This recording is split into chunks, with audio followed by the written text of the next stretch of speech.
आयतार 9 फेब्रेर मुखेल होळ.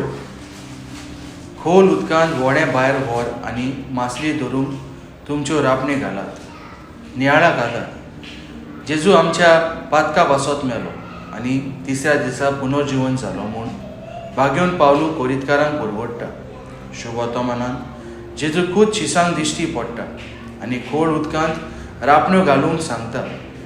ह्या आधुनीक संवसारांत तुवें आनी हांवें जेजूची खोल संबंद आनी खोल भावार्थ धरूंक जाय. तेन्नाच जेजूचो ताळो आमकां आयकूंक येतलो. तूं आनी हांव इल्लोसो भावार्थ दवरता. इल्लेशें मागणें, थोडोच वेळ पवित्र पुस्तक वाचता तेन्ना देवाचो सुबानपणान आमचेर आशिर्वाद आसतलो.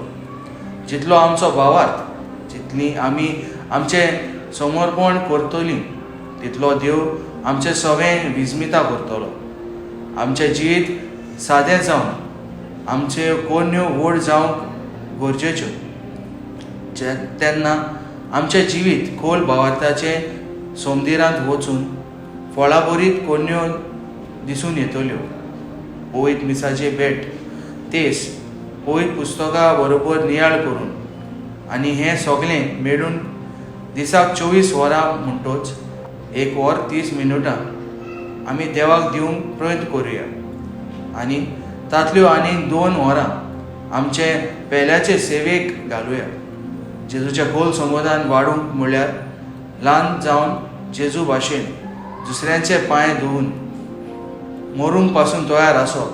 जसो जेजू कुर्सार मरूंक राजी जालो. इजायासाच्या पुस्तकांत 6व्या आवेस्वरांत आमी इजायासाचें आपणे पळयता. तुका आनी म्हाकाय देव आपयता.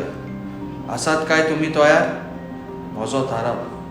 आयच्या दिसाचे स्तोत्र 103 आनी 8 3 पावटी वाचून म्हजो संबंद देवा थंय वाडयतलो.